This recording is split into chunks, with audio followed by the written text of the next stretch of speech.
ada 3 ya. Yang pertama yang paling penting itu ada namanya RJP ya, resusitasi jantung paru. Ini biasa dilakukan apabila kita menemukan penderita atau orang yang terkena serangan jantung biasanya. Di sini dibilang henti jantung. Jadi henti jantung itu maksudnya adalah kalau yang kita tahu biasa serangan jantung.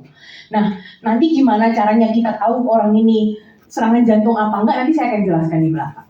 Oke, yang kedua, kalau misalnya kita ketemu orang yang tersedak ya, kan di sini ada kanting juga ya, jadi mungkin saja suatu saat nanti, semoga sih enggak ya, tapi kalau misalnya pun, ya kita bisa ngasih pertolongan gitu.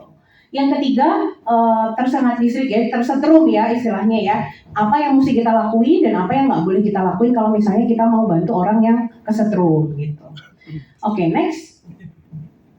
Nah, yang pertama tadi saya sebutkan adalah resusitasi jantung paru. Jadi, resusitasi jantung paru ini kapan sih dilakuin ya? Nah, yang paling penting, yang saya bilang tadi kan orang serangan jantung ya.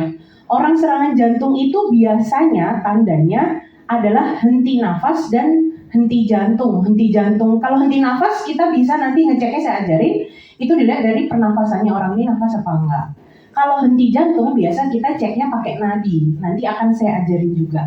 Jadi resusitasi jantung paru ini atau kita bisa gampangnya pompa jantung dan paru dilakukan kalau misalnya pasiennya itu berhenti bernafas dan jantungnya juga berhenti. Gitu. Nah, satu notes lagi kalau misalnya nanti akan saya jelaskan cara tadi ya cek henti nafas. Orang yang berhenti nafas kadang-kadang jantungnya masih berdetak. Tapi kalau yang jantungnya udah nggak berdetak, sudah pasti nggak nafas. Itu yang harus ada di mindset kita ya. Jadi kalau kita mau lakuin resusitasi jantung paru harus berhenti dua-duanya. Oke? Next. Nah, sebenarnya dari dasar pemberian bantuan hidup dasar itu adalah ABC ya. A itu adalah airway. Airway itu jalan nafas. Jadi kalau kita nafas tuh ada jalannya itu di sekitar daerah tenggorokan atau kerongkongan gitu. Nah itu kita harus perhatiin apakah aman ada sumbatan atau enggak di jalan nafasnya gitu. Itu untuk airway. Kalau B itu breathing, itu nafasnya. Orangnya bernafas enggak? Ngeceknya nanti dilihat itu. Biasa kan orang nafas dadanya ngembang ya. Nah itu dilihat. Nanti saya jelaskan lagi. Jadi kita cek orangnya bernafas apa enggak. Nah itu yang kalau misalnya enggak bernafas kita kasih support untuk pernafasannya. Yang ketiga itu circulation support. Circulation itu yang tadi ya berhenti soal jantung ya. Itu diceknya nanti dari nadi. Nah kalau misalnya kita cek nadi nggak bisa ya berarti kita nanti akan berikan support untuk circulationnya. Jadi sirkulasi itu sirkulasi jantung untuk memompa darah ke seluruh tubuh. Gitu. Next. Nah, biasanya keberhasilan pertolongan kita itu di 5 menit pertama. Makanya kenapa kalau misal orang serangan jantung itu kita lombanya sama waktu. Gitu. Jadi mesti cepat. Makanya kenapa bapak-bapak atau ibu yang di sini harus tahu betul runtutannya yang mesti dilakuin sehingga kita bisa istilahnya memberikan harapan hidup pada orang yang terkena serangan jantung. Jadi sebelum tim medisnya datang, kita udah bisa kasih bantuan dulu gitu, ya. Nah, oke, next aja.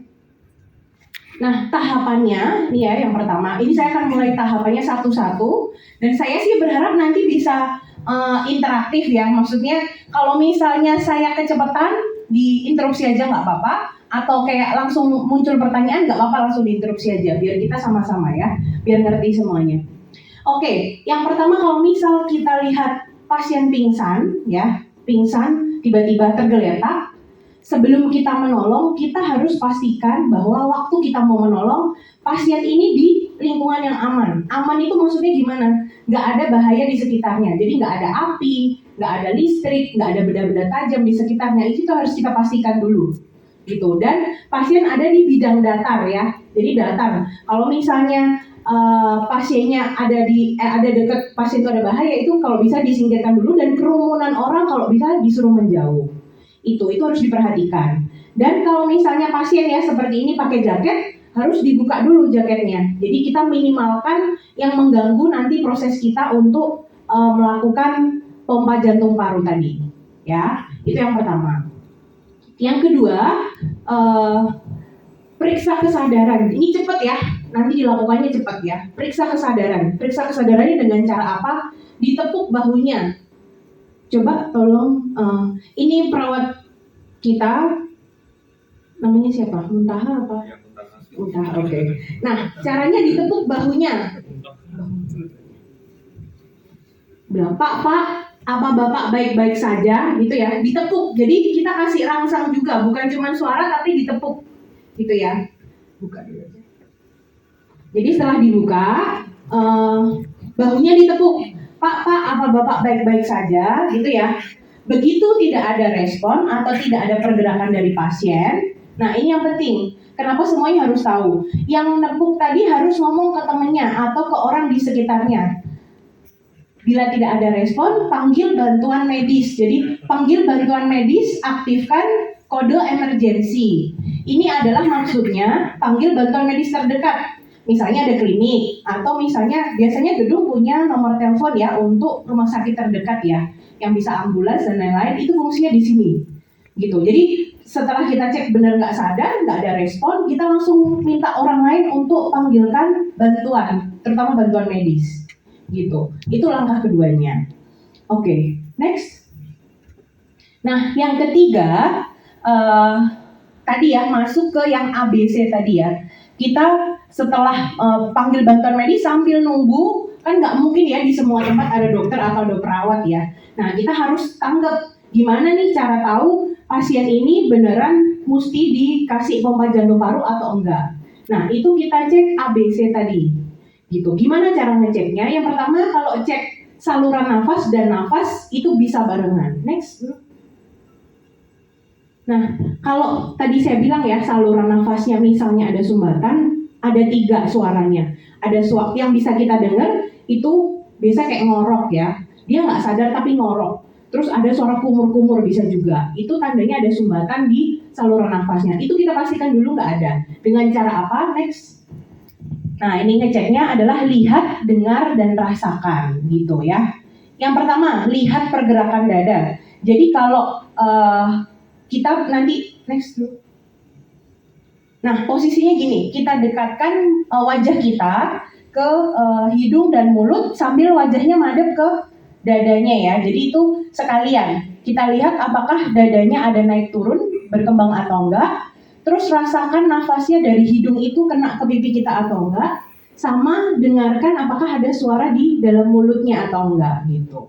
Itu untuk ngecek saluran nafas dan nafasnya apakah dia bernafas atau enggak. Ini cepat dilakukannya. Terus kemudian itu kita bisa memastikan balik dulu, balik lagi, balik. Oke, itu untuk next, balik lagi. Itu untuk cek nafas dan jalan nafas. Udah jelas nggak? Bisa kira-kira nggak gimana ngeceknya? Jelas ya. Jadi wajah kita dekatkan dengan mulut dan hidungnya sambil lihat ke arah dada. Jadi kita 3 kegiatan langsung kita lakukan sekaligus karena kita balik lagi berlomba sama waktu. Kalau misalnya memang tidak ada respon tuh, jika tidak ada nafas, cek nadi selama 10 detik. Ada yang udah bisa cek nadi belum di sini? Cek nadi ada yang sudah pernah coba? Belum? Belum. Oke. Jadi cek nadi itu caranya yang paling benar adalah di daerah leher kita. Next lagi. Next. Oke, nah di daerah leher kita. Kalau boleh sambil dicoba nggak apa-apa. Jadi leher itu kan ada depan sama samping ya. Antara depan dan samping jadi agak serong gitu di bawah rahang kita. Kalau kita tekan pakai jari telunjuk dan jari tengah agak dalam sedikit, itu akan kerasa biasanya denyutnya. Ya.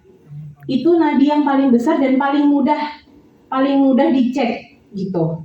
Ya, itu kita lakukan ke pasien jadi ya, ke leher pasien. Itu selama 10 detik. Gimana ngitungnya? Karena kalau misalnya kita ngitung 1, 2, 3 kan nggak sama tuh. Jadi kita ngitungnya 1001, 1002, 1003. Jadi pas nyebut 1001 tuh udah 1 detik. Kita hitung sampai 1010. Nah, kalau misalnya nadinya juga tidak teraba, baru kita lakukan namanya resusitasi jantung paru atau pompa jantung paru tadi ya. Oke, next.